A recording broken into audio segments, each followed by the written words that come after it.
Okay, so this Civil Beat article came out early Monday morning. Today is Monday, November 10th. Hellhole building tenants gain traction in court as conditions deteriorate. Here we go.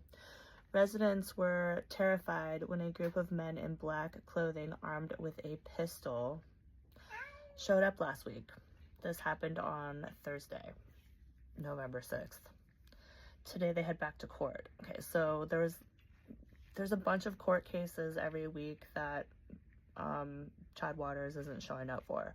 So Wednesday, during the day, I made a video about all these court cases that he's losing. Then Wednesday night, I get a text saying that hired security guards are coming to sweep the building. And then one of the neighbors is like, yeah, you're not on the safe list. So I was absolutely fucking terrified. Then my phone starts blowing up Thursday in the middle of the day, and I'm like, dude, I'm not there. I can't do anything. So Civil Beat showed up and caught them in the act. Okay, so let's continue with this article. For weeks, conditions have gone from deplorable to worse for residents of 1136 Union Mall, a derelict downtown office building that's been converted into makeshift residences without air conditioning or proper kitchens and bathrooms. Of late, they lack electricity and working elevators. So he's like threatening us and trying to throw us all out on the street when like there's no elevators. How the fuck are we supposed to move our stuff out? It's not even possible. Things came to a head late last week as a half-dozen police officers stood outside the building with their cars lined up on Bishop Street, blue lights flashing. Inside, 4 unidentified men, 3 dressed in black paramilitary clothing, the 4th in an Aloha shirt, were walking through the building. Rumors had swirled among residents for days that the landlord, many are fighting in court, was sending men to sweep the building and remove them without legal eviction orders. Heightening their fears, at least one of the men who showed up Thursday carried a pistol. By multiple accounts, the men walked the building's darkened halls floor by floor but didn't forcibly remove anyone. Still, several residents said tensions rose when the men reached the 9th floor penthouse. So, long story short, they barricaded themselves in as men in black pounded on the fire door demanding to be let in. I'm paraphrasing, the pistol turned out to be a burn-a-gun, which shoots projectiles meant to incapacitate, not kill. Well, a burn-a-gun can still completely fuck you up. And then somebody like ran out and showed them the TRO. Chad is not allowed to evict anybody without a sheriff and a court order and a writ of possession. Exactly why the men were there and who sent them isn't clear. Well, I clearly got a text from someone that works for Chad saying that he was going to do it the night before, so it's pretty clear. One of them, here we go, guys, here we go. One of them was social media influencer and self-described ambassador of Aloha, Elijah McShane, who declined to comment when contacted later by Civil Beat. State records show McShane was previously licensed as a security guard, but his license expired in 2016, and he is not allowed to practice in that role. Well, that's funny because just a few days ago, Elijah made a Facebook post asking if any Kanaka had their security guards. I'm sure it's not related at all to anything happening here now.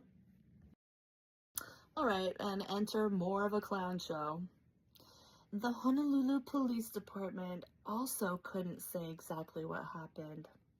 Officer has responded to a report of a disturbance at the building from the, wait for it, property manager. There's no fucking manager. who was off-site at the time. So who the fuck called them is what I want to know. I think that's what we all want to know. Who the fuck is the manager? There's no manager. Officers saw something happening on the 9th floor but couldn't make contact with any residents and didn't go inside. They left while the men in black were still inside and never talked to residents. HPD did fucking nothing to make sure that we were okay. My God. Yeah, so this fucking news reporter goes into the building to make sure that everyone's okay.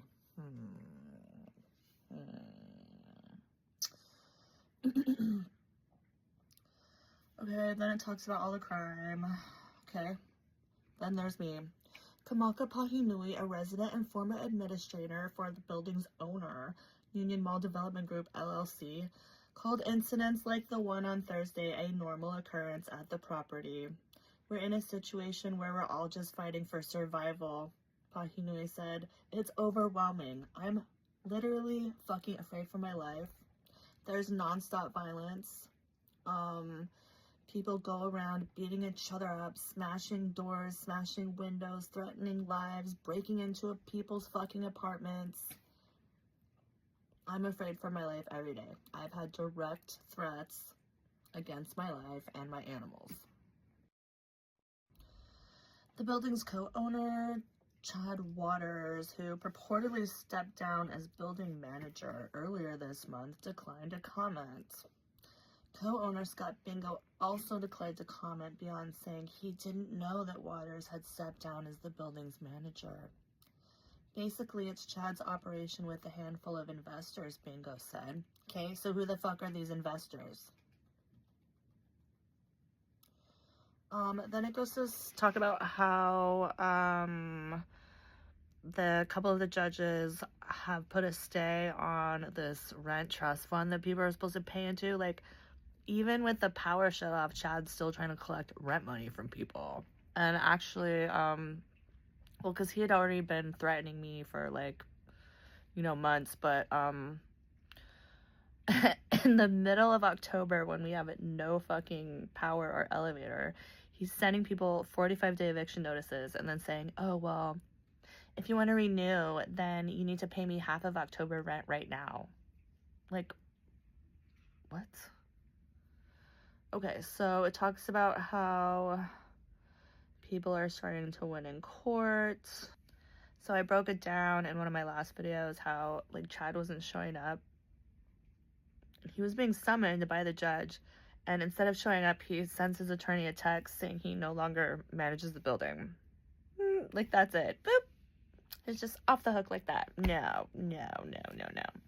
So he's had so many summons and, like, a handful of cases. In mid-October, Hyatt again ordered Waters and Bingo's company to restore the power, found the company in contempt of court for not following the temporary order, and ruled that a further violation would be deemed criminal contempt, punishable by a fine up to $5,000 and up to 6 months in prison. As of Sunday, electricity still has not been restored. Well, there was some stupid text going around that he was going to have the power on today, and the elevators would be working with full-time security to get us all out of the building. Well, there's no fucking electricity. Then the article goes to talk about how some people got, like, battery packs. I was specifically told by my neighbor that I was not getting any help and have fun with no power. And I'm going to make videos about him later and name shame that fucker another time.